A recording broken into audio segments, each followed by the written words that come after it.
Happy Monday, and I am so happy indeed to have you listening to the show this week. I am going to be talking about relapse prevention tips, triggers, and all about how we can remove those triggers from our life. This is going to be an episode that you're not going to want to miss, and I hope that you have a really big aha moment and a takeaway from today's show. I have been really thinking about how many of you may be just feeling overwhelmed, feeling like you continue to be pulled back down and you continue to experience highs and lows, and it's all linked to triggers. Maybe we just need to do a better job with coping and understanding what we're up against. If that's you today, friend, I can't wait to share this episode with you. Let's dive in. Hey girl, welcome to the Her Best Self podcast. I'm Lindsay Nickel, former competitive figure skater and perfectionist, turned God-led imperfect boy mom and digital CEO. If you find yourself constantly thinking about food and wondering if you'll wake up one day free from the obsessive thoughts and behaviors controlling your life, then I've created this podcast for you because I know exactly what it's like to be a downright hot mess trapped in a destructive cycle of disordered eating. I finally found freedom, and you can too, girlfriend. So if you're ready to heal your relationship with food and body and break the chains of control and show up in your best health, then grab your favorite Tarjay journal and let's get to it so you can start living your best life as your best self. I have so much to chat with you about that we are just going to get this episode kicked off and started, because I want to talk about what is a lapse, what is a relapse, and I want to talk about the different steps to relapse prevention and really understanding your triggers and the trends of your triggers that are going to help support a plan for your life so that you can experience a life that is free from disordered eating behaviors, and so that you don't have to feel shame if you do experience relapse or if you do have a lapse in trying to improve your life. It's going to be hard. No one said it wasn't going to be hard, but we sit with these thoughts with the black and white thinking, and we just believe that we are going to be perfect when it comes to finding this freedom point in our life where we no longer experience unhealthy relationships with our food and our body. And it's just not true. And so today I am sharing what is a lapse and a relapse. We're going to talk about a lapse and a relapse. According to the Eating Recovery Center, lapse and relapse can be common parts of your recovery process. And in recovery, a lapse is really just considered a slip. It's considered an isolated incident where maybe you're engaging in an unhealthy behavior. You notice that you're skipping a snack, or you're out with friends and the voice inside of your mind tells you that you can go back into a disordered way. And so when you get home, maybe you purge, or maybe you have a slip and you're binging at night. And then the next day you go on about your day and you move on with the intent and understanding that that was an unhealthy behavior, but it doesn't have to be your entire story. It doesn't have to take a downward spiral from there.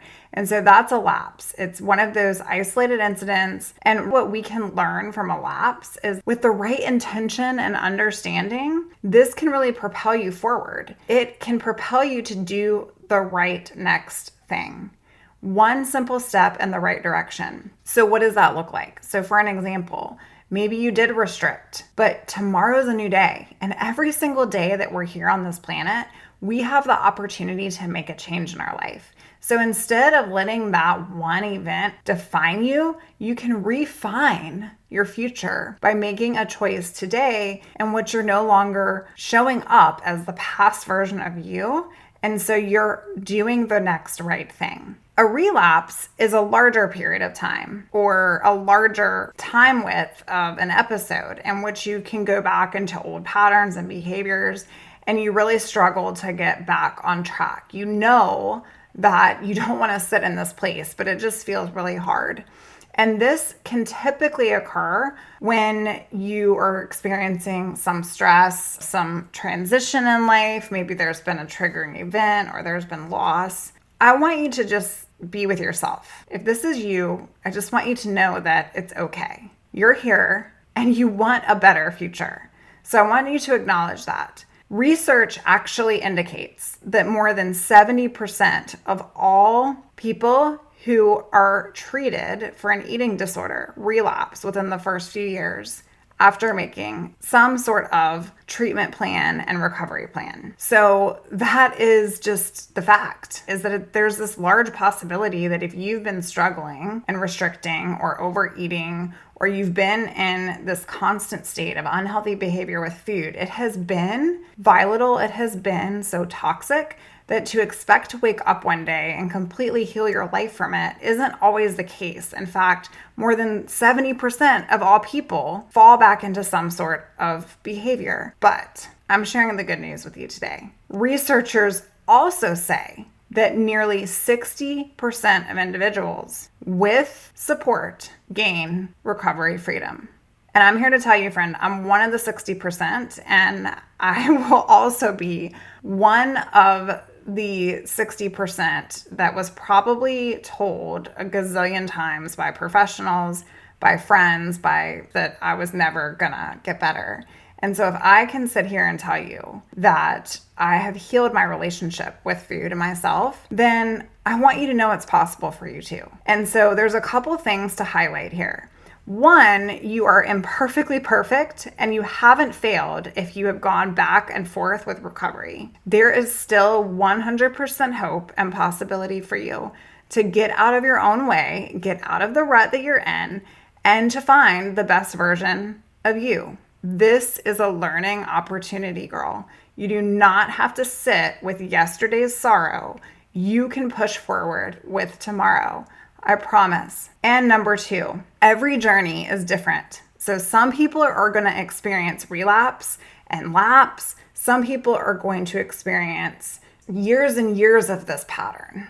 And others, they're going to wake up one day and they are going to say to themselves, I don't want to live like this anymore, and I'm going to stop putting my life and putting my body in this place, and I'm going to get help for myself. And they do not go back to those old patterns and behaviors. But I will talk about this frequently, and I'm sure if you've been listening to the show for some time, you've heard me say it. Recovery is not linear. Finding freedom from this unhealthy relationship that you found yourself in that has taken years and years to dig deep into this pit, it's not going to happen overnight to climb out of it. And so it's simply normal, whatever normal means, right? But it is simply okay to live into, I don't have to have all the answers and I don't have to figure it all out. I just need to do the next right thing. That's what's going to keep me on track. I want to talk a little bit about the first step and the second step. In fact, I have 4 steps to share with you today around relapse prevention. But I really want to highlight the first step because I feel like this is sometimes where we get caught off track. And that is that preventing a relapse from occurring is going to take understanding of your triggers and dissecting trends, okay? And then removing those from your life. So, example, if every single day you step on the scale in the morning to define your number for the day, which is going to give yourself some sort of sense of worth. If the number is lower than yesterday, you feel on top of the world. And if the number is higher, then you restrict more so that you can find a lower number. And you're in this never-ending cycle of shame and guilt and wondering why life feels so hard. But part of it is that you've allowed yourself the temptation to get triggered in the first place. So let me break this down. Why are we stepping on a scale if we're going to let a scale define who we are as a person? I've talked about this also a couple of times, but in order to stop the feeling, in order to stop the behaviors, in order to prevent the relapse, we need to remove the trigger and look out for the trend.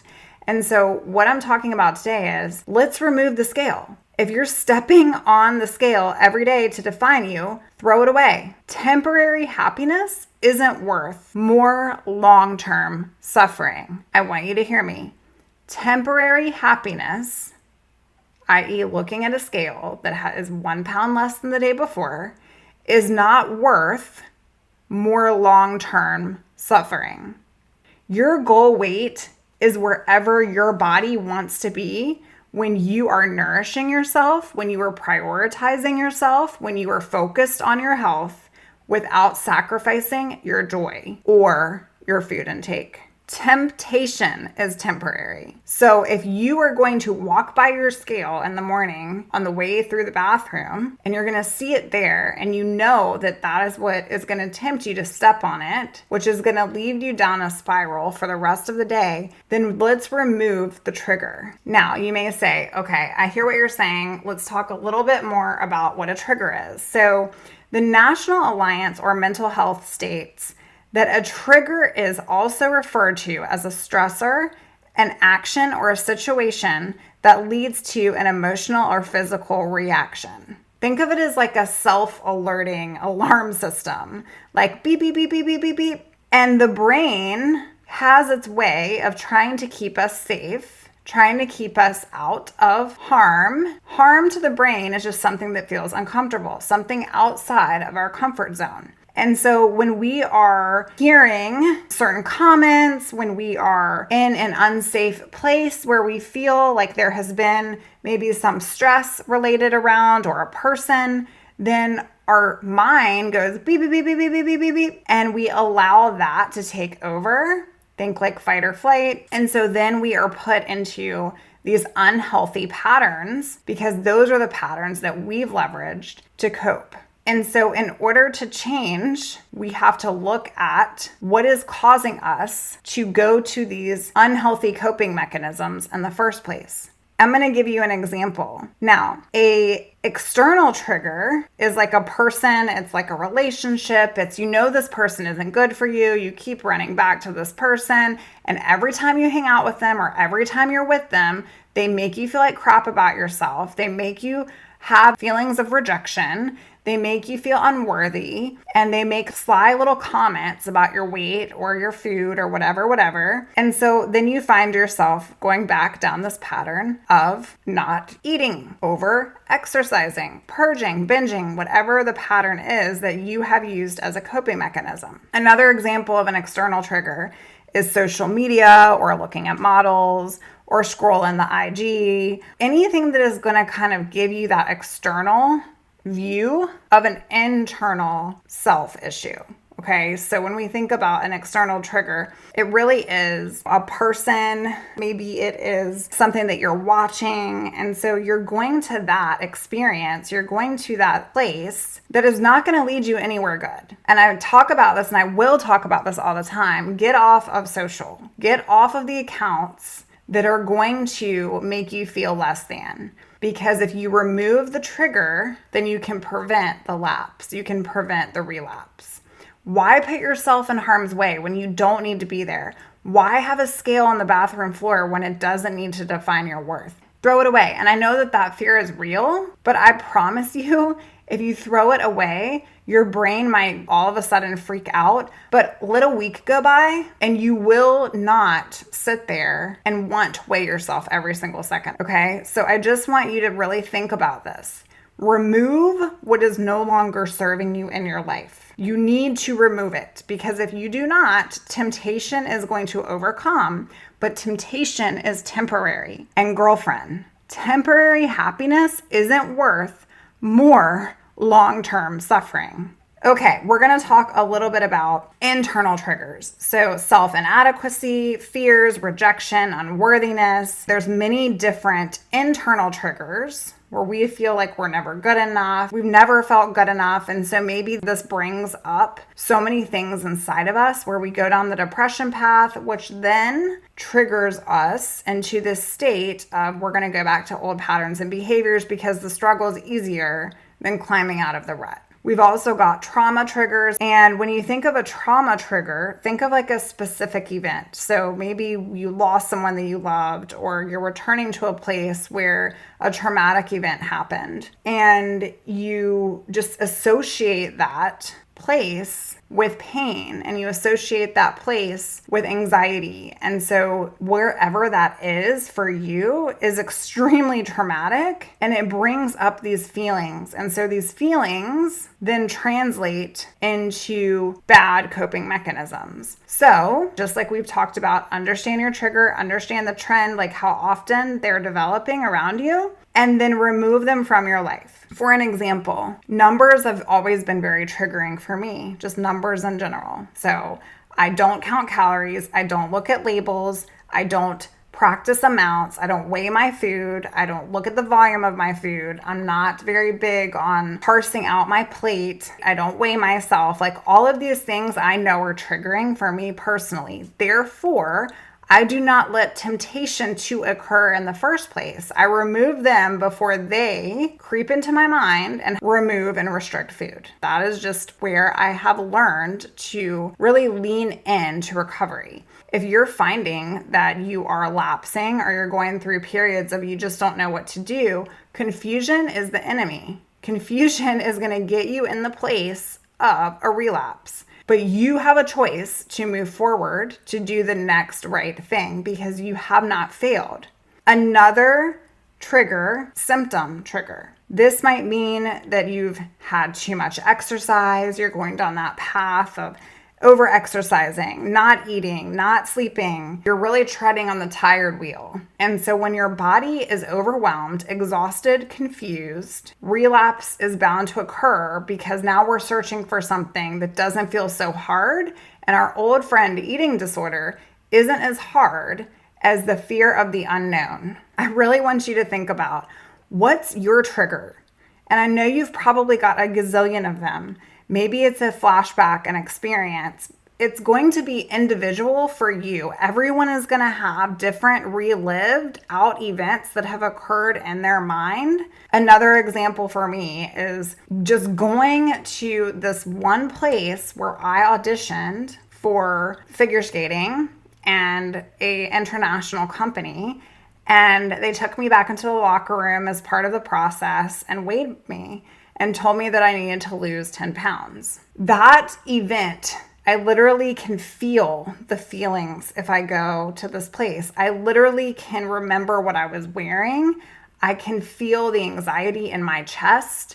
And in fact, anytime I hear somebody talk about losing 10 pounds, it puts me right back in that traumatic experience. Therefore, guess what? You've got it. I do not put myself in temptation's way. I don't go to this place. I don't try to be around other people. They're going to comment on other people's weight, bodies, or anything about dieting. So when you're thinking about your triggers and leaning into what triggers you, I really want you to think of it can be a person, it can be a place, it can be a thing, it can be a experience, it can be some sort of a relationship, or it can just be those internal fears of rejection and feeling unworthy that you learned as a child. However, the second step in this process, while the first is really understanding your triggers and then removing them from your life, the second step is to develop a plan and a way to cope.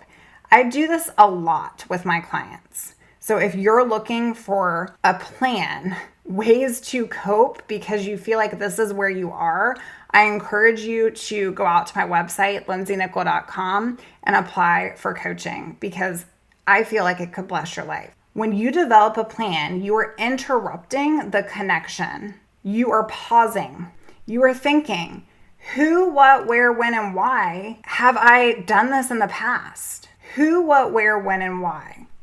Who has made me feel this way? What am I thinking about right now that's putting me back in this state of chaos? Where am I? When did this occur? And why? Why? Then I want you to really think about reducing the stress around you and then removing that entirely by doing the opposite action. In fact, this is something that I also practice with private clients. It's when your brain is telling you that you don't need to eat or you don't need to do this thing over here, do the complete opposite. Because until our bodies can learn to trust ourselves again, we have to take control of the wheel. We have to take control and do the complete opposite action that's going to propel us, and that equates to doing the next right thing. Also, I talk a little bit about this in episode 29. If you need a fresh new perspective this spring, trash the triggers, declutter your mind, and clean out your closet. So you'll want to go back to episode 29 if you didn't catch that one. And then the third step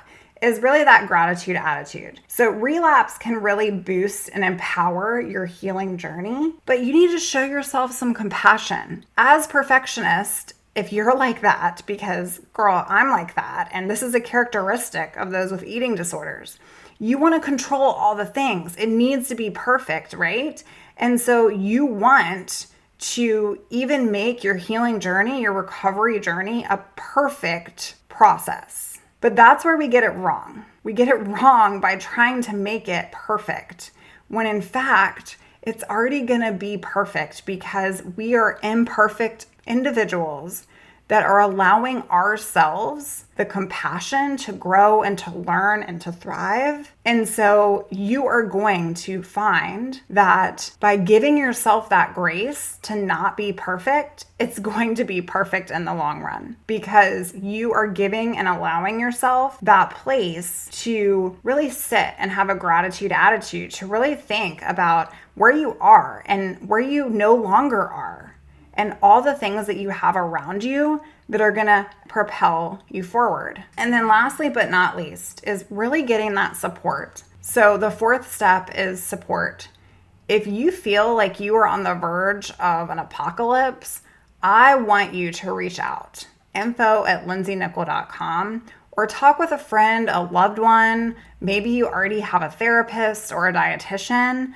I want you to really get clear on understanding your trigger, understanding how you can remove them from your life so that you can develop a plan, so that you can get to a place where you no longer feel like what you are trying to control is controlling you.